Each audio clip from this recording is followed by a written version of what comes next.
ಚಾಮುಂಡಿ ಬೆಟ್ಟದಲ್ಲಿ ಪೂಜೆ ಮಾಡಿ ಮಳವಳ್ಳಿಗೆ ಹೋಗಬೇಕು. ಆ ಹಿನ್ನೆಲೆಯಲ್ಲಿ ಇವತ್ತು ಈ ಒಂದು ಮೈಸೂರು ಬೆಂಗಳೂರು ರಸ್ತೆಯಲ್ಲೇನು ನಾನು ಮಳವಳ್ಳಿಗೆ ಹೋಗ್ತಕ್ಕಂಥ ಕಾರ್ಯಕ್ರಮ ಹಮ್ಮಿಕೊಂಡಿದ್ದೆ. ನಮ್ಮ ಪಕ್ಷದ ನನ್ನನ್ನು ಬೆಳೆಸಿರ್ತಕ್ಕಂಥ ಕಾರ್ಯಕರ್ತ ಬಂಧುಗಳು ಈ ಹುಟ್ಟಿದ ಹಬ್ಬದ ಸಂದರ್ಭದಲ್ಲಿ ನನಗೆ ಶುಭ ಹಾರೈಸಬೇಕು ಅಂತಕ್ಕಂಥ ದೃಷ್ಟಿಯಿಂದ ರಸ್ತೆ ಉದ್ದಕ್ಕೂ ಅವರೇನು ಪ್ರೀತಿ ವಿಶ್ವಾಸ ತೋರಿಸಿ ನನಗೆ ಬರಮಾಡ್ಕೊಂಡಿದ್ದಾರೆ. ಅದಕ್ಕೆ ಚಿರುಣಿಯಾಗಿದ್ದೇನೆ. ನನ್ನ ಜೀವನ ಇರತಕ್ಕಂಥದ್ದೇ ನಾಡಿಗೆ ಒಳ್ಳೆಯದನ್ನು ಮಾಡಬೇಕು ಅಂತಕ್ಕಂಥದ್ದು.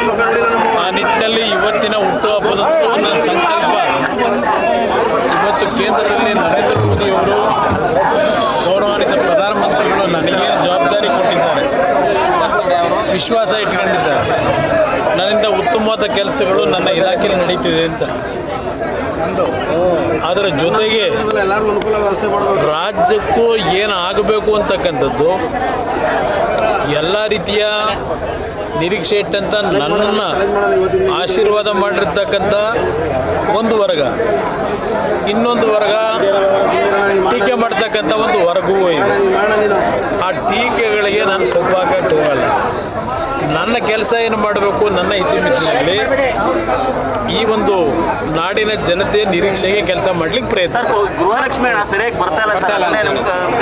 ನಾನು ಆ ಗೃಹಲಕ್ಷ್ಮಿ ಕಾರ್ಯಕ್ರಮ ಹಣ ಕೊಡ್ತಿದ್ದಾರೋ ಬಿಡ್ತಿದ್ದಾರೋ ಅದಕ್ಕಿಂತ ಹೆಚ್ಚಾಗಿ ಬ್ರದರ್, ಇವತ್ತು ಕಳೆದ 2 ವರ್ಷ ಈ ಸರ್ಕಾರ ಬಂದ ನಂತರ ರಾಜ್ಯದಲ್ಲಿ 2800 ರೈತ ಕುಟುಂಬಗಳ ಆತ್ಮಹತ್ಯೆಯಾಗಿದೆ.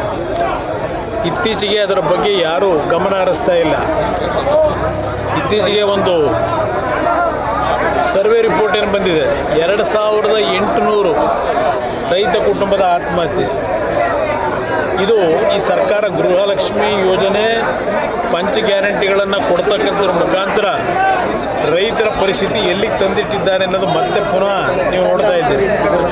ಅದಷ್ಟೇ ಅಲ್ಲ, ಈ ಸರ್ಕಾರ ಹೇಳಿತು ಸಹಕಾರಿ ಬ್ಯಾಂಕ್ನಲ್ಲಿ ಸುಮಾರು 32 ಲಕ್ಷ ಕುಟುಂಬಗಳಿಗೆ 24,000 ಕೋಟಿ ರೂಪಾಯಿಗಳ ಸಾಲ ಕೊಡ್ತೀವಿ ಅಂದರು ರೈತರಿಗೆ.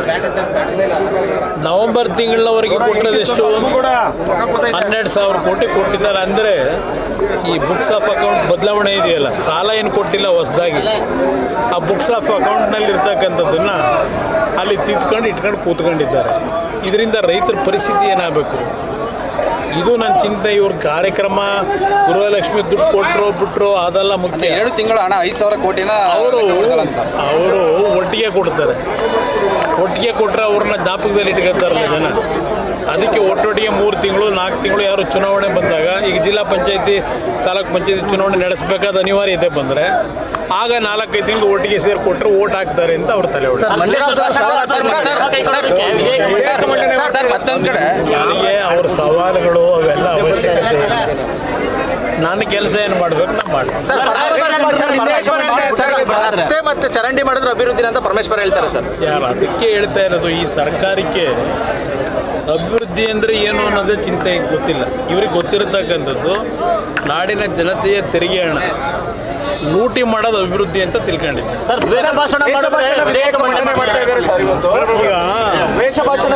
ಈಗ ಮೊದಲು ಮೊನ್ನೆ ನಡೆದಿದೆಯಲ್ಲ, ಗೌರವಾನ್ವಿತ ಪ್ರಧಾನಮಂತ್ರಿಗಳ ಮರ್ಡರ್ ಮಾಡಬೇಕು ಅಂತ ಹೇಳಿ ಕಾಂಗ್ರೆಸ್ನ ಕಾರ್ಯಕರ್ತರು ಅಲ್ಲೇ ಹೋಗಿದ್ದಾರಲ್ಲ, ಮಾಡ್ತೀವಿ ಅಂತ ಹೇಳಿ ಮೊದಲು ಅದ್ರ ಮೇಲೆ ಆಕ್ಷನ್ ತಗೊಳ್ಳಕ್ಕೆ ಹೇಳಿ ಸರ್ಕಾರಕ್ಕೆ. ಸರ್, ಜಿಲ್ಲಾಧಿಕಾರಿಗಳ ಕಚೇರಿಗಳಿಗೆ ಬಾಂಬ್ ಬೆದರಿಕೆ ಬೇಡ ಬನ್ನಿ ಅವೆಲ್ಲ